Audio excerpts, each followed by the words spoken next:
Dios les bendiga, hermanos. Esta es la segunda parte de la exégesis de Juan, de la clase exégesis de Juan. Nos quedamos en el versículo 19, así que desde ahí voy a empezar. Se los leo.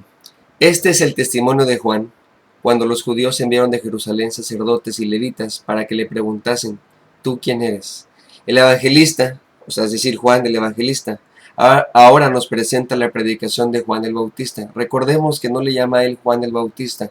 Lo que quiere Juan el evangelista es minimizar el ministerio de Juan el Bautista, porque al parecer en ese momento hay personas que todavía siguen a Juan el Bautista. En lugar de seguir a Cristo, siguen a Juan el Bautista. Y el Evangelio parte de él, no todo, no se dedica todo a eso, sino parte del propósito del Evangelio es minimizar a Juan y que sigan a Cristo. O sea, que quitar esa herejía que se llama al Juan el Bautista. Mandan emisarios levitas, sacerdotes para cuestionar a Juan. Es importante recordar que Juan el Bautista es hijo de un sacerdote. Usted lo puede buscar en Lucas capítulo 1, versículo 5, va a ver que ahí Zacarías es sacerdote y es el padre de Juan. Su investigación de estos, la comisión fue mandada para descubrir de qué trataba su ministerio de bautismo, con qué autoridad, con qué ínfulas lo estaba haciendo. Su ministerio estaba llamando mucho la atención, su manera de vestir, sus formas, su bautizo y su mensaje estaba llamando la atención de todo el mundo, o por lo menos de la región, y muchas personas estaban yendo a bautizarse. Es por la razón por la cual el Sanedrín manda como a sus policías, a un grupo de investigación, una comisión, para preguntarle a Juan ciertas cosas. La primera pregunta que es importante resolver es, ¿quién es Juan? ¿Quién es este bautista? ¿Por qué está haciendo eso? Entonces él responde, ¿tú quién eres? Y él responde, versículo 20, confesó y no negó, sino confesó, yo no soy el Cristo. Entonces, ¿qué quedamos? Confesó y no negó, sino confesó, yo no soy el Cristo. Entonces sí confesó, porque dice que no confesó. Ahí les leo de qué trata. Confesó literalmente no ser el Cristo. No le preguntaron eso, de hecho esa no es la pregunta es, ¿tú quién eres? Pero él contesta, no negó, pero sí confesó, no soy el Cristo. Es decir, no negó quién es él, pero confesó quién no es él. Les explico, déjenme explicar más a detalle esto. Confiesa no ser el Cristo. No le preguntan eso, pero él quería dejar claro quién no era. Por eso dice, no negó, pero él dejó claro quién no era. Era una época que esperaban con ansias al Mesías. Anhelaban que alguien así como Juan, enérgico, con poder, con palabras, viniera a rescatarles. En ese momento histórico, parece ser que se levantaron varios Mesías. Por eso él dice, confesó, no negó quién era él, pero sí confesó, yo no soy el Cristo. La manera de palabras que usa Juan, esa idea de no confesó, no negó y sí confesó, es para reforzar la memoria. A Juan el evangelista, no el bautista, sino el evangelista, registra de esta manera lo que dijo Juan el bautista, para que usted y yo lo recordáramos más fácilmente. Se llama tautología. Si usted lo busca después en Wikipedia, esta manera de hablar así se llama tautología. Versículo 21. Y le preguntaron, ¿qué pues? ¿Eres tú Elías? Dijo, no soy. ¿Eres tú el profeta? Y respondió, no. Elías había sido arrebatado por un carro de fuego. Usted lo puede buscar en Segunda de Reyes, capítulo 2, y ahí lo busca, por favor. Esperaban entonces que regresara Elías. Lo puede ver usted en Malaquías, capítulo 4, verso 5. Ahí van a ver que había una profecía que regresara este Elías, como no había muerto, había sido rescatado o arrebatado por un carro de fuego. Algunos esperaban que regresara Elías, y un profeta dijo que así iba a regresar. Juan niega contundamente que no es Elías. Dice, no, yo no soy Elías, no soy. El problema acá es que tenemos un problema porque Cristo sí identifica a Juan como Elías. Usted sí busca en su Biblia, en Mateo 11:14, en Marcos 9:13 y en Mateo 17:12, Jesús dice que sí es el Elías que había de venir. El problema aquí, ¿cómo lo resolvemos? Porque por un lado Juan el Bautista dice, yo no soy el Elías. Pero Jesús por el otro lado dice, sí, ese es el Elías que debe venir. Ahora bien, yo les ayudo a resolverlo la diferencia en línea y en clases, que si dejo tareas y espero que pase una semana y usted busca tratar de resolver la tarea. A lo mejor aquí lo puedo hacer, pero déjeme tratar de ayudarle en esta ocasión.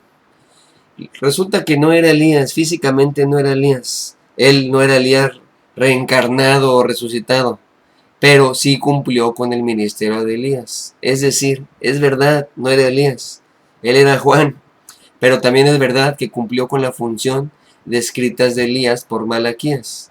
Puede usted leer Malaquías capítulo 3, versículo 1, y ahí está cumpliendo las funciones. Juan de Bautista cumple las funciones. Él dice, yo no soy, porque sí, no era. Él no es Elías, él soy Juan. Pero Jesús dice, sí, es Elías, porque sí cumplió con esa función de Elías. El profeta que esperaban, porque luego dice, ¿eres tú el profeta? El profeta que esperaban es una promesa dada en Deuteronomio. Usted vaya a su Biblia, hermano, usted le puede poner pausa ahí, vaya a su Biblia. Deuteronomio capítulo 18, versículos 15 al 18. El pueblo o parte de él lo consideraba el profeta. Usted se va a Marcos capítulo 11, versículo 32, van a ver que Juan de Bautista era un profeta. Juan niega contundentemente que no es un profeta. Dice así, respondió no. O tenemos otro problema. Jesús dijo que Juan de Bautista sí es un profeta, y no es cualquier profeta, es el más grande de todos los profetas. Vaya a la Biblia, Mateo capítulo 11, versículo 9. Usted va a darse cuenta ahí de lo que dice Jesús con respecto a Juan el Bautista. Pero Juan dice, no, yo no soy el profeta. Entonces, ¿en qué quedamos? Resulta que esperaban un profeta que llegara a cambiar las cosas, que fuera así poderoso. Incluso los samaritanos también esperaban a este profeta. Y no era ese, pero Jesús dice que sí, y no era cualquier profeta, sino el más grande de todos los profetas. En Hechos capítulo 3, versículos del 22 al 26, se explica que este profeta es Cristo. Por favor, usted léalo con detenimiento ahí en su casa. También lo puede buscar en Juan capítulo 6, versículo 14 y Juan capítulo 7, versículo 40. Vayamos al siguiente versículo, el 22. Le dijeron, pues ¿quién eres? Si no eres el Cristo, si no eres Elías, si no eres el profeta, pues ¿quién eres? Para que demos respuesta a los que nos enviaron. ¿Qué dices de ti mismo? Las respuestas negativas no satisfacían las dudas que ellos tenían. Queda claro que fueron comisionados. Ellos no llegaron solos, sino fueron como una comisión, fueron como la policía de parte de alguien más. Es muy probable que de Sanedrín, para ver qué estaba sucediendo ahí. Vuelven a decirle a Juan que se identifique una vez más. Versículo 23. Dijo, yo soy la voz de uno que clama en el desierto. Enderezad el camino del Señor, como dijo el profeta Isaías. Juan contesta la pregunta utilizando una cita de Isaías capítulo 40, verso 3. Usted búsquelo y se va a dar cuenta de eso. Juan no es más que una voz. Juan es un solo predicador. Juan tiene una misión clara: preparar el camino, preparar el corazón. O sea, Juan no es el importante. Juan señala a alguien más. Juan está preparando el camino para alguien más. Está preparando los corazones para que alguien más llegue a ese corazón. Sigamos leyendo, versículo 24. Y los que habían sido enviados eran los fariseos. Los fariseos seguramente significa que estos hombres fueron enviados por el Sanedrín. Antes nos dijo que eran levitas, sacerdotes, y ahora nos dice que son fariseos. Lo que quiere decir ahí es que es muy probable que fueron enviados por el Sanedrín. Ellos tenían la labor de verificar que no fuera un falso profeta. Esta es la situación. No crean que eran así como malosos. Usted y yo lo vemos malosos a los fariseos, levitas y demás religiosos, porque pues nos caen gordos porque estuvieron en contra de Cristo y lo negaron y incluso lo mataron y lo apresaron y demás. Pero en ese momento no son los malos del cuento, incluso eran buenos y trataban de un buen corazón, de una buena manera, ver que no fueran falsos profetas, y por eso es que mandan esta comitiva. Versículo 25. Y les preguntaron y le dijeron, ¿por qué pues bautizas si tú no eres el Cristo, ni Elías, ni el profeta? Ya que Juan negó ser alguien de importancia, la pregunta que buscaban era esta: ¿con qué autoridad bautizas? ¿De parte de quién vienes y haces todo lo que estás haciendo? Lo extravagante es que este bautizo no era solo para prosélitos. Los judíos tenían bautizos, ellos bautizaban, pero bautizaban a aquellos que no eran judíos. Los querían convertir al judaísmo, se llaman prosélitos. Pero este bautismo, además de ser para prosélitos, era para ellos mismos. Ningún israelita era bautizado porque era descendiente de Abraham. Juan estaba sugiriendo que el pueblo de Dios debía ser limpiado. Seguramente Juan tenía en mente textos como estos: Ezequiel capítulo 36, versículo 25, y Zacarías capítulo 13, versículo 1. Ahí usted lo lee con calma en su casa y va a ver que llegamos a esta misma conclusión. Versículo 26. Juan le respondió diciendo, yo bautizo con agua, mas en medio de vosotros está uno quien vosotros no conocéis. Con más claridad explica Juan el Bautista su misión. Su bautizo solo es con agua, es decir, externo. Más adelante va a explicar que viene otro con fuego, pero quiere decir que su bautismo es solamente externo. Él no cambia, él no transforma a las personas, solo es un símbolo. Explica que viene alguien que no conocen. Él es el que da autoridad. ¿Con quién autoridad? Yo no soy. Si no tú eres el Cristo, si no eres Elías ni el profeta, pues, ¿por qué bautizas? ¿Con qué autoridad? Y él explica, uno que ustedes no conocen, él es el que me da la autoridad. Versículo 27. Este es el que viene después de mí, el que es antes de mí, del cual yo no soy digno de desatar la correa del calzado. Aunque el ministerio de Juan empezó antes, Cristo es antes que él. Quiere decir que el evangelio, Juan el Bautista parece ser que es primo de de Cristo. Y resulta que el ministerio de Juan el Bautista empieza 6 meses antes que el de Cristo. Y aunque el ministerio de Juan el Bautista empieza antes que el de Cristo, aquí Juan dice que Cristo existía antes. Eso habla de la preeminencia, eso habla de la preexistencia del Señor. Desatar la correa del calzado era la tarea más baja de un esclavo. Y dice Juan de sí mismo, yo no soy digno de hacer eso con él. Todavía no señala quién es él, pero dice, de ese que ustedes no conocen, yo no soy digno. Ese que me da autoridad, yo no soy digno, ni siquiera de hacer el trabajo más indigno de los esclavos, el trabajo más bajo de los esclavos, yo ni siquiera puedo hacerlo con él. Juan no merece ser ni siquiera el esclavo de Cristo. Versículo 28, vayamos. Estas cosas sucedieron en Betabara, al otro lado del Jordán, donde Juan estaba bautizando. Termina el primer día del relato de Juan. Es frecuente en el Evangelio de Juan cerrar una sección con una referencia geográfica. Aquí termina el primer día. Es importante porque los teólogos, los que saben del tema, dicen que Juan el Evangelio marca 7 días y sería bueno estar contándolos. Así que vaya usted contando ahí, póngale una nota ahí, primer día. Versículo 29. El siguiente día vio Juan a Jesús que venía a él y dijo, he aquí el Cordero de Dios que quita el pecado del mundo. Aquí empieza el segundo día, porque dice el siguiente día vio Juan a Jesús. Empieza el segundo día, usted póngale una nota ahí, segundo día. El bautismo de Jesús no es mencionado por Juan.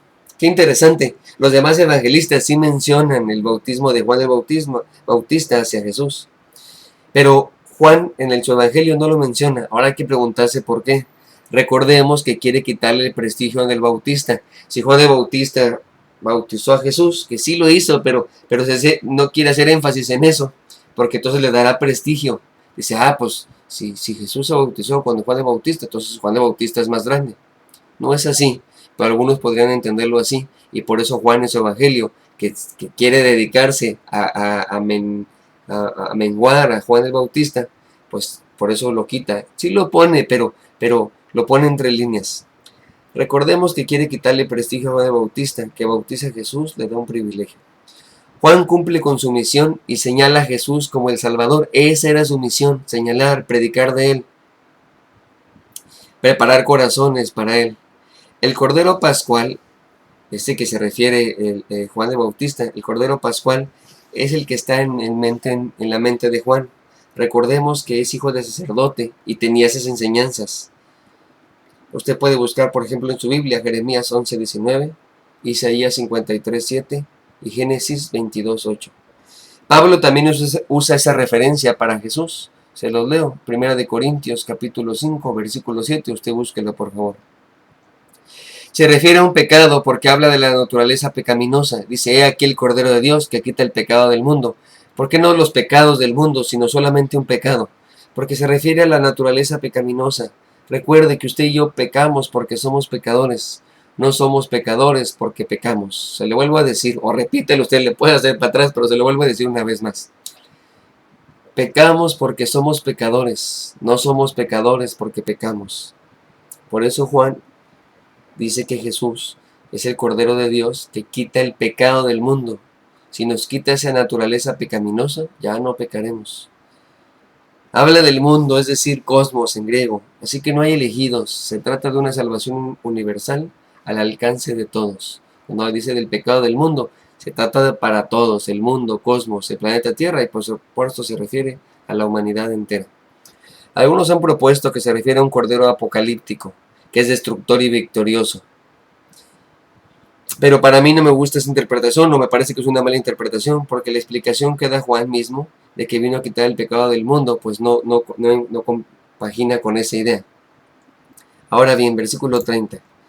Este es aquel de quien yo dije, después de mí viene un varón, el cual es antes de mí, porque era primero que yo. Ya nos explica más claramente, Juan ahora nos dice, ese que no conocían, ese que yo había avisado antes, este es, ahora sí lo señala. Ya lo había señalado que iba a venir en un futuro, ahora lo señala en el presente. Juan sigue dando testimonio de Cristo. La señal de preexistencia es un ataque a la secta que seguía a Juan el Bautista. Juan era creado, Jesús pues es creador. Juan no es nada, Jesús es todo. Versículo 31. Y no le conocía, mas para que fuese manifestado Israel, por esto vine yo bautizando con agua. Aunque de una manera muy velada, aquí se explica el bautismo de Juan hacia Jesús. Sí dice ahí que él lo bautizó, pero muy velada.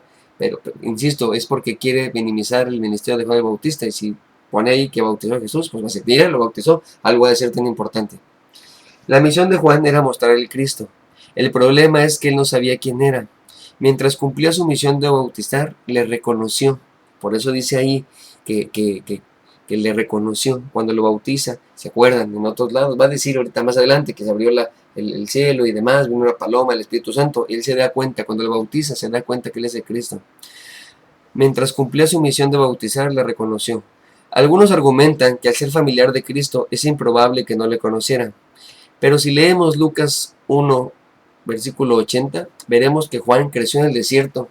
Así que, pues no lo conoció, no fueron amigos de primos, no fueron familiares así cercanos. Juan creció mucho tiempo en el desierto, así que es muy probable que no lo reconociera. La autoridad que tenía era para manifestar a Israel quién es Jesús. Hasta ahí punto llegaba su ministerio. No tenía que hacer nada más que señalar a Cristo, punto. El bautizo no quita el pecado, eso lo hace el Cordero. Versículo 32. También dio Juan testimonio diciendo, vi el Espíritu que descendía del cielo como paloma y permaneció sobre él. Los 4 evangelistas narran este evento, así que es muy importante. Juan nos explica cómo identificó al Cristo. La imagen es tomada de Génesis capítulo 1, versículo 2. Los rabinos explicaban que el Espíritu se movía y revoloteaba como una paloma. Y ahí sale el Espíritu que descendía del cielo, era como una paloma. El Espíritu, Ruach, literalmente significa viento, o en griego es neuma, significa viento.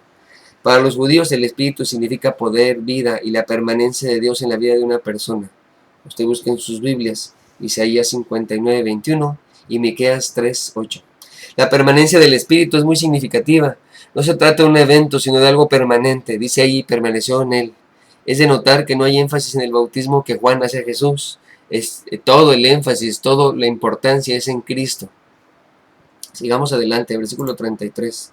Y no le conocía, pero el que me envió a bautizar con agua, aquel me dijo, sobre quien veas descender el Espíritu y que permanece sobre él, es el que bautiza con el Espíritu Santo.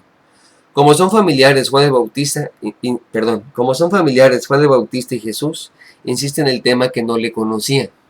Porque como son familiares, pues sí es su primo y tiene preferencia. No, él insiste, yo no le conocía. Juan el Bautista explica cómo reconoció a Jesús el Mesías, como Mesías. Como siempre, la voluntad de Dios es clara. Hay gente que se espanta y dice, es que no sé cuál es la voluntad de Dios. Tranquilo, hermano. Siempre la voluntad de Dios es clara. Si no es clara, es muy probable, es muy posible que no es de Dios. Así que usted tranquilícese y cuando sea de Dios va a ser muy claro. Hay contraste entre el bautismo de Juan y el de Cristo. Él les bautiza con el Espíritu Santo y el otro solamente con agua. Uno lava por fuera, es decir, es externo, y otro lava por dentro, es interno. Uno era con agua, otro es con fuego. Uno es símbolo pues, y otro es una realidad. Uno es por voluntad humana, otro es por gracia. Uno es impartido por ser humano, el otro es impartido por un ser divino, Cristo, el Señor, Dios mismo. Uno es una promesa, el otro es un cumplimiento de esa promesa. Uno es exterior, el otro es transformador. Uno moja, el otro consume. Versículo 34. Y yo le vi y he dado testimonio de que este es el Hijo de Dios. La tarea de Juan, y una vez más, es enviar a los demás con Cristo, no que le sigan. Parte del Evangelio, parte de la narrativa que estaremos viendo usted y yo, es que Juan, o del propósito de Juan, el evangelista, es minimizar a Juan el Bautista y dejen de seguirlo a él, sino Juan el Bautista dijo que teníamos que seguir a Cristo. Hasta ahora Juan el Bautista ha dado testimonio de Jesús diciendo lo siguiente. Déjenme recapitular. En el versículo 29 anuncia su misión. En el versículo 30 anuncia su eternidad o preexistencia. En el versículo 31 anuncia que fue enviado a predicar de Cristo a Israel. En el versículo 32 al 33 anuncia el inicio del ministerio de Jesús. En el versículo 34 que estamos leyendo, anuncia que Jesús es el Hijo de Dios. Todo lo que nos ha dicho es para llegar a esta conclusión. Jesús es el Hijo de Dios. Algunos manuscritos dicen que debería decir el escogido de Dios en lugar del Hijo de Dios, que para pronto es lo mismo.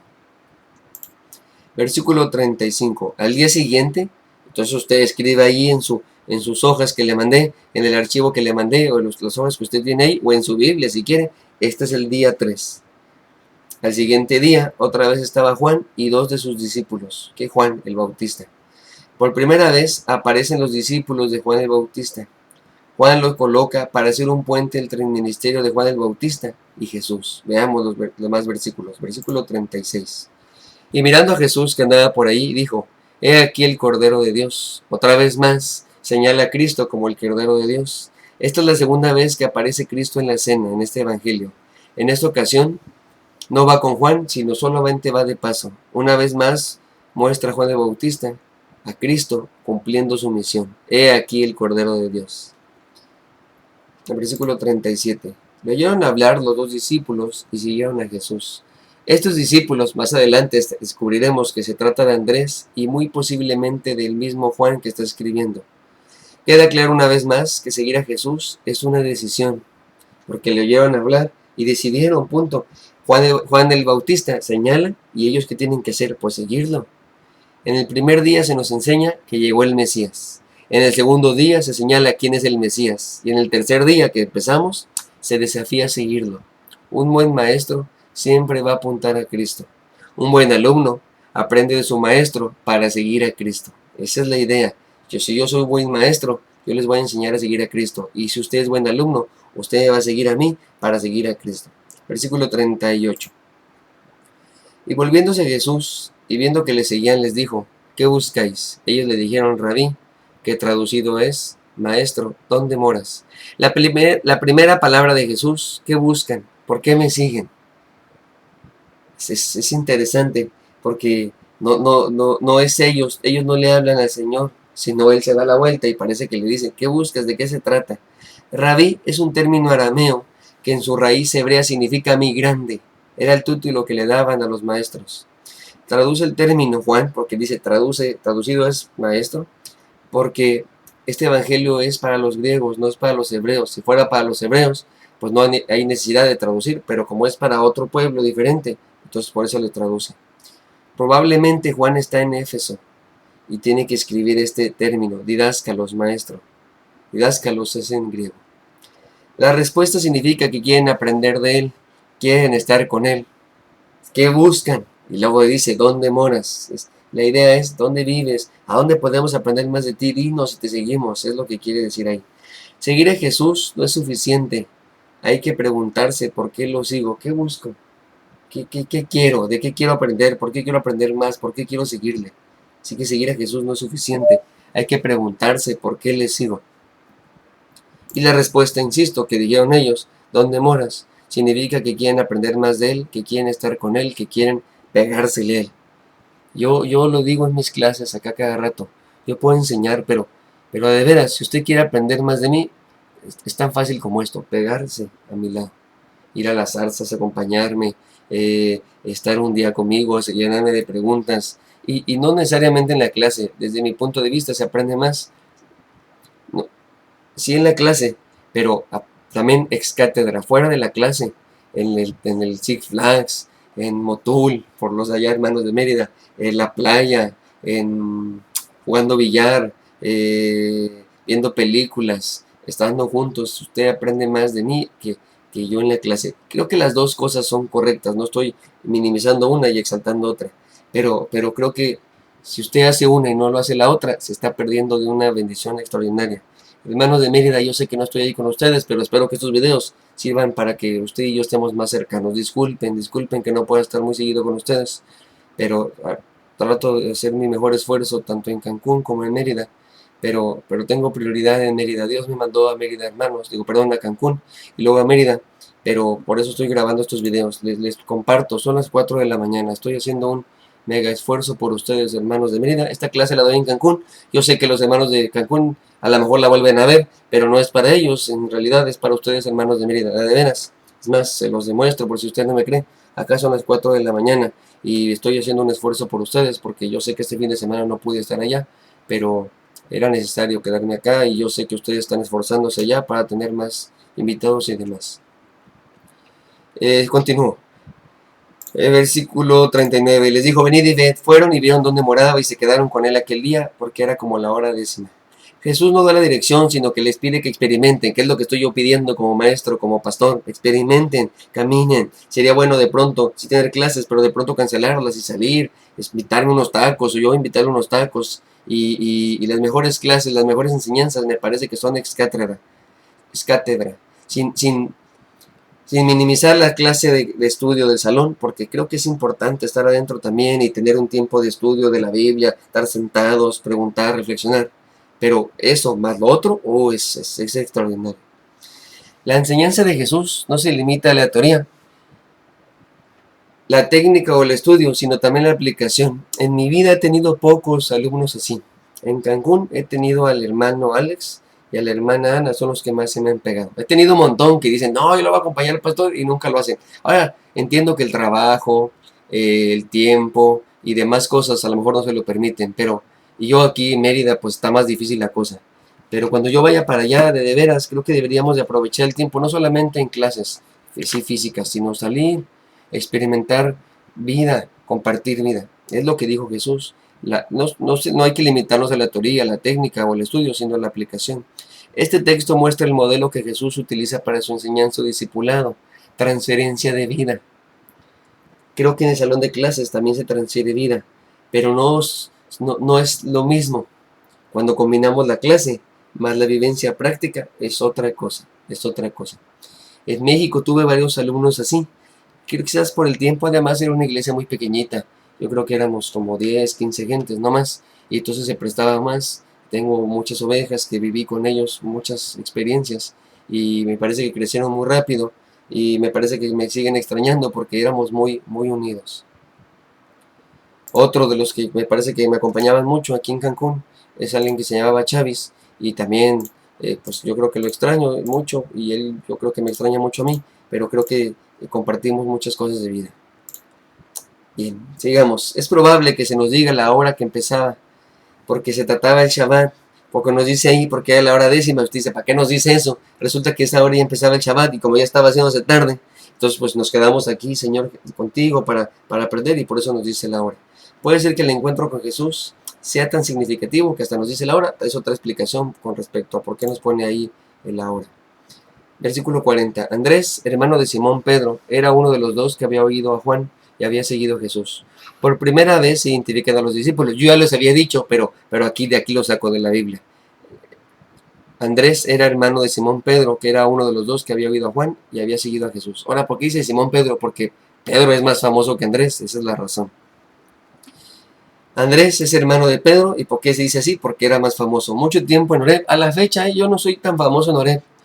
Se debe por varias cosas, porque yo era muy tímido, porque yo no hablaba. Además se debe porque todo mi ministerio de pastor, todas mis clases cuando estaba en el seminario, todos los años que estuve en el seminario, que fueron 5, y en realidad el seminario duraba 4 años, pero duré 5 ahí, porque no fue mi culpa, no es que era burro, sino que hubo muchos cambios en Oreb, y las clases cambiaron, entonces ya no pude yo estudiar, no pude terminar como era debido, porque antes duraban las clases 1 hora y cuarto, y después las clases cambiaron a 7 horas, entonces tenía que una clase era al día. Antes eran como 5 clases al día, y después cambió el sistema a una clase al día. Entonces yo ya había cursado esas materias, las recursé varias veces, seguí ahí, pero me tenía que esperar a que acabara todo ese ciclo para volver a tomar otra clase. Entonces por eso fue muy lento mi seminario. Y todos esos 5 años yo no estuve en Oreb, estuve en Maranata.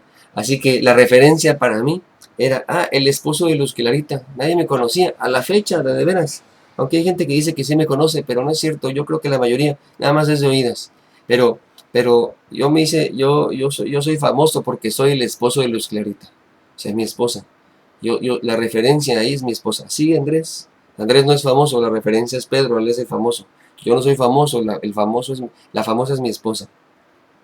Andrés era discípulo de Juan el Bautista y ahora se vuelve discípulo de Jesús. Este halló primero a su hermano Simón, versículo 41. Este halló primero a su hermano Simón y le dijo: hemos hallado el Mesías, que traducido es el Cristo. Algunos manuscritos dicen que debería decir halló muy temprano a su hermano, o sea, que deberían añadirle ahí: este halló muy temprano a su hermano Simón. El evangelismo es de persona a persona. Hay un plan de evangelismo llamado así, el plan de Andrés. Pues los bautistas usaron un plan así, el plan de Andrés, porque es de persona a persona. Eso de folletos, eso de hacer brigadas evangelistas, no está mal, pero yo no estoy muy a favor de eso. Creo que funciona más de persona a persona. Es más, los mercadólogos, hermano Ángel, usted sabe de eso. La mejor publicidad es de boca en boca. Andrés descubre algo en su estancia con Jesús, que descubre, Juan el Bautista tenía razón y va corriendo con su hermano, y muy temprano, según algunos manuscritos, no lo pone a las 60, pero según algunos manuscritos, debería añadir ahí algunos manuscritos que han encontrado, muy temprano, salió corriendo, amaneció y fue a decirle a su hermano Pedro.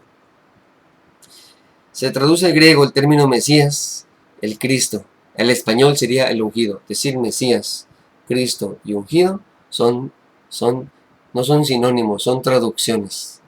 Mesías es en hebreo, Cristo es en griego y ungido es en español. No son sinónimos, sino son traducciones. Es como decir Juan, John o Iván. Juan es en español, John es en inglés e Iván es en ruso. Versículo 42. Y le trajo a Jesús, y mirándole Jesús dijo: tú eres Simón, hijo de Jonás, tú serás llamado Cefas, que quiere decir Pedro. Andrés convence a Pedro y lo lleva con él. En esos tiempos el nombre representaba nuestra personalidad. Simón significa el que ha escuchado a Dios. Cefas o Pedro, Petros en griego, significa piedra. En arameo es Kefa. Jacobo pasó a ser Israel. Abraham a Abraham. Tener una relación con Dios cambia la vida, es lo que quiere decir aquí el texto. Conocer a Cristo cambia la vida. Es imposible que usted y yo conozcamos al Señor Jesús y no cambie nuestra vida. Hay personas que conocen al Señor y van para atrás. Me parece que no han conocido el amor, no han conocido la gracia mostrada en Cristo, el poder de su Espíritu Santo que nos transforma. Cada persona que ha conocido al Señor ha sido transformada, ha sido desafiada, ha sido transformada desde adentro para afuera. Jesús mira a las personas. También este texto nos dice que Jesús mira a las personas diferentes, ve el potencial que hay en nosotros. A lo mejor usted no va a creer, pero el Señor me ha permitido ver el potencial que hay en ustedes. En Mérida hay un potencial extraordinario. De hecho, hay más gente que en Cancún. Debería crecer más la iglesia de Mérida que la de Cancún. El potencial que hay en la hermana Mari, en el hermano Mariano, esos jovencitos preciosos que tienen ahí, el hermano Ángelo y la hermana Eunice. De veras, ya los quisiera yo aquí en Cancún. Y no porque los de Cancún no podamos, no, hay gente muy preciosa en Cancún, gente que de veras estimo mucho y no sé qué haría con ellos. Ni quiero decir sus nombres para que nadie se ponga celosos, pero hay personas que sin ellos yo ya hubiera renunciado desde hace rato. Sin ellos, mi ministerio no tendría sentido ni propósito.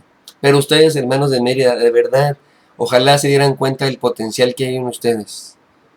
Jesús mira a las personas diferentes y ve el potencial, y por eso ve a Pedro y le dice: tú eres Simón, tú eres una piedra, aunque en ese momento no fuera así, pero más adelante, si caminaba con él, si era discípulo de él, lo lograría. Versículo 43. Déjeme tomar tantita agua porque ya me estoy quedando sin voz y me estoy secando la garganta.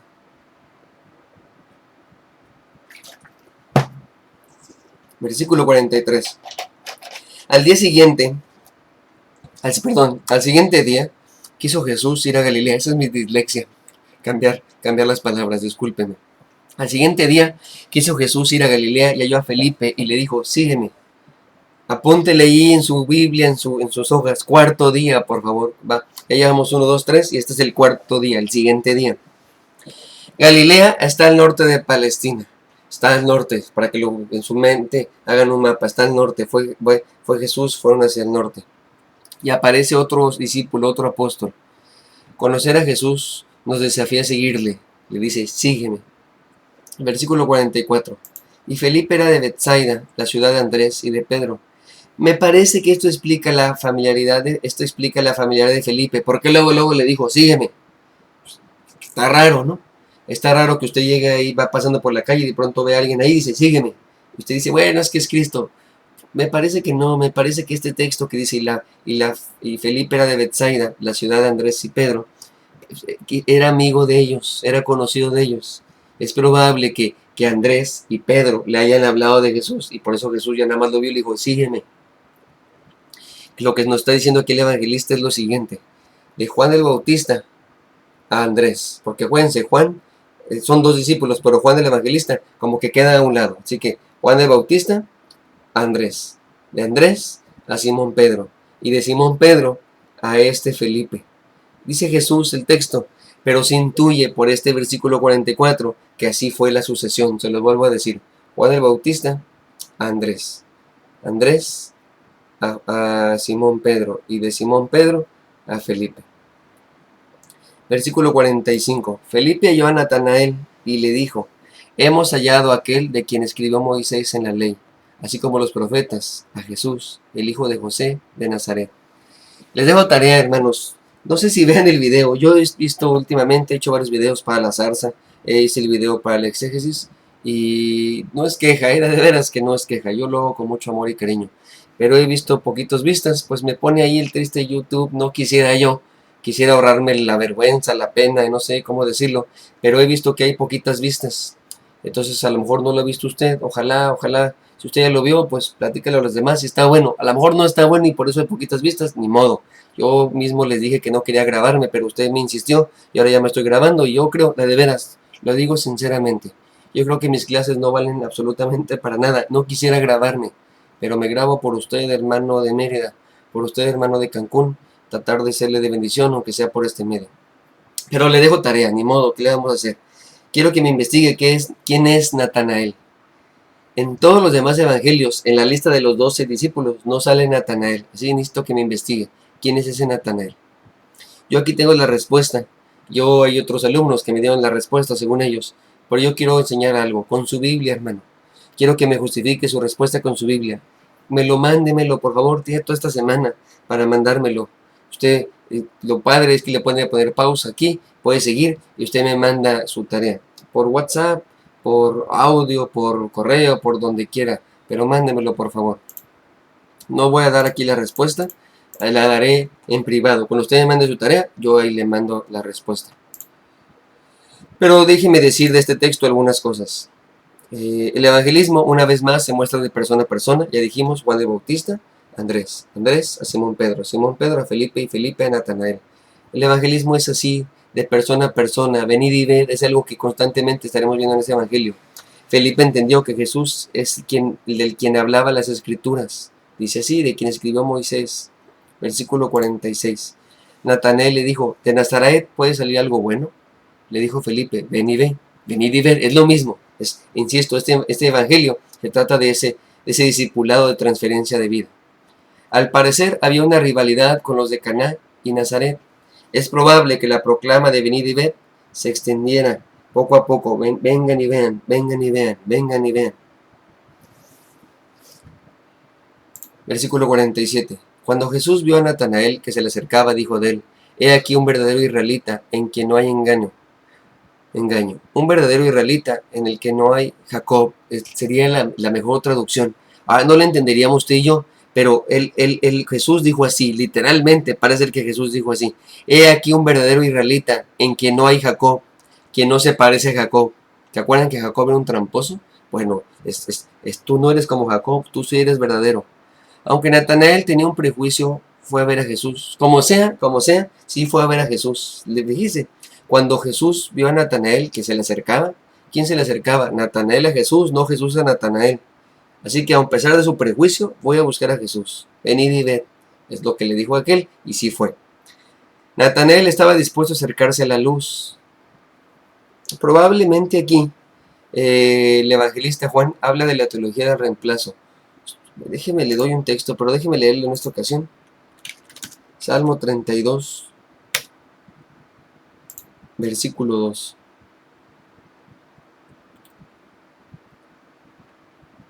Lo quiero buscar porque no me acuerdo por qué lo puse. Dice así: bienaventurado el hombre a quien Jehová no culpa de iniquidad y en cuyo espíritu no hay engaño. Ese es el piropo que le aventó Jesús a este Natanael. Ahora, ¿por qué le dijo eso? Me parece porque intentó ir. Pero veamos más adelante, Jesús mismo dice por qué se lo dijo. Y le dijo a Natanael: ¿de dónde me conoces?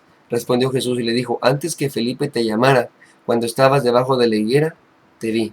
Natanael se sorprende de que Jesús le conociera. Jesús le dice que lo vio debajo de la higuera. Una interpretación, déjenme explicarles de cómo lo vio. Una interpretación, hay dos interpretaciones. Una, que como Jesús es Dios, pues tiene poderes especiales, y como Jesús es Dios, puede ver y a quien sea. Es omnipresente. Otra interpretación es que lo vio antes y se fijó en él. Como pasaban por ahí, a lo mejor iban caminando y vio a alguien en la higuera y dijo, y se acordó, y cuando lo regresó se acordó que era el mismo que había visto y le dijo esa enseñanza. A lo mejor en la higuera estaba leyendo la Biblia, a lo mejor estaba descansando, es improbable saber. Hay quien interpreta ahí diferentes cosas, pero no hay manera de saber. Yo no me inclino por ninguna de las dos, porque puede ser que Jesús tenía así esos poderes. Más adelante el Evangelio hace como ese entendimiento de que Jesús podría ver el corazón de las personas. Otros se inclinan a que Jesús se despojó a sí mismo, como dice la Escritura, y siempre todo lo que hizo en la tierra fue siendo humano en su humanidad. Y si fue siendo humano, pues no podía ver más allá, como usted y yo no podemos ver más allá. Entonces, ¿qué hizo? Se fijó, como era maestro, como era perfecto, como era Dios, pues se fijaba en las cosas, y cuando lo vio, lo reconoció y dijo eso. La higuera, dicen los que saben, representan paz para un judío, y es probable que estuviera meditando allí. Quizás Jesús se fijó antes y vio que estaba ahí leyendo la Biblia, meditando, y al decirle eso causó un efecto positivo en Natanael, y por eso se sorprendió. Versículo 49. Respondió Natanael y le dijo: Rabí, tú eres el Hijo de Dios, tú eres el Rey de Israel. Otro discípulo que reconoce que Jesús es el Mesías. Versículo 50. Respondió Jesús y le dijo: porque te dije, te vi debajo de la higuera, ¿crees? Cosas mayores que estas verás. Jesús le dice que habrá más señales, más evidencia. El Evangelio de Juan, parte de la narrativa, parte de lo que nos quiere enseñar Juan, es en contra de las señales. Juan no quiere que creamos en Cristo por señales. Juan quiere que creamos en Cristo porque le conocemos, porque le experimentamos, porque caminamos con Él. Por eso es un reclamo de parte de Cristo. Porque te dije, te vi debajo de la higuera, ¿crees? Espérate tantito. Cosas mayores que estas verás. Estos textos es la antesala de las señales que Juan describirá, que está en contra de esas señales. No que las haga Jesús, ¿no? Sino hay gente que cree en las señales y no en quien hace las señales o en quien apunta esa señal. Les sigo leyendo, versículo 51. Y le dijo: de cierto os digo, de aquí en adelante veréis el cielo abierto y a los ángeles de Dios que suben y descienden sobre el Hijo del Hombre. Solo Juan utiliza la fórmula aquí, amén, amén. De cierto os digo, significa amén, amén. Nunca más la vuelve a utilizar en todo el Evangelio, solamente aquí la utiliza. De aquí en adelante es un añadido de textos tardíos. Cuando dice el texto, de aquí en adelante veréis el cielo abierto, eso de aquí en adelante, según unos manuscritos, porque deben de saber que hay manuscritos que se han encontrado, y hay gente que dice que deberíamos de quitar ese asunto de aquí en adelante. Ahora está nuestra Biblia y está bien, yo creo que es palabra de Dios, pero se los digo, como esta clase es más detallada, como es más de estilo seminario, por así decirlo, más profunda, que insisto, no me gusta esa palabra profunda, pero bueno, más así profunda, debo decirles que han encontrado manuscritos, rollos, que descubren que este texto alguien le añadió. Los copistas, cuando iban copiando, los amanuenses, los escribanos, a veces ponían notas y se formaba parte del texto. Yo creo que está bien, que debemos tomarlo como palabra de Dios, pero usted como experto, como ya se está volviendo usted un erudito, debe saber esto.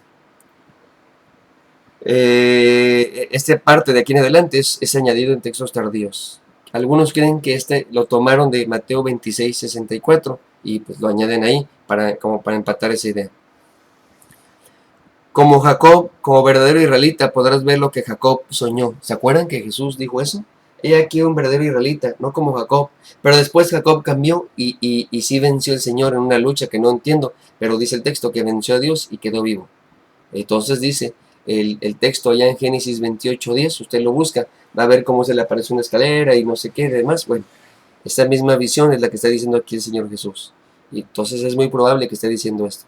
Así como Jacob, como un verdadero israelita, podrás ver lo que Jacob soñó. Jacob lo soñó, pero tú sí lo podrás ver. El Hijo del Hombre, que dice aquí, la palabra que dice aquí, y descendían sobre el Hijo del Hombre, se usa en Ezequiel y en Daniel.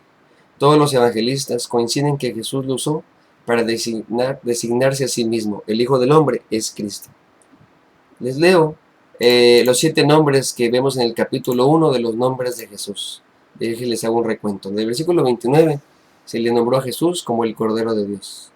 En el capítulo 34 y 49 se le nombró como el Hijo de Dios. En el capítulo 38 se le nombró como Rabí. En el versículo 41 como Mesías. En el versículo 45 se le dice Jesús. En el versículo 49, Rey de Israel.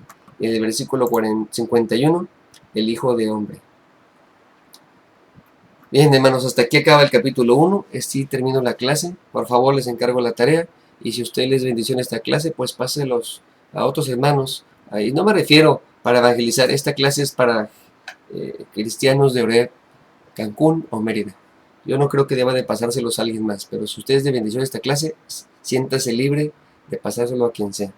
Perdóneme mi manera mal de hablar, perdóneme mis ojos rojos, perdóneme que me trabo más de lo usual, pero además de que me pone nervioso la cámara, y además de eso estoy todo desvelado, pero quería cumplir con ustedes, hermanos de Mérida, y pedirles una disculpa por no haber podido ir, pero era necesario quedarme acá en Cancún, espero que me entiendan, pero estoy cumpliendo pues con esto. Dios les bendiga, hermanos, Dios les bendiga, hermanos de Cancún, por si usted ve esto.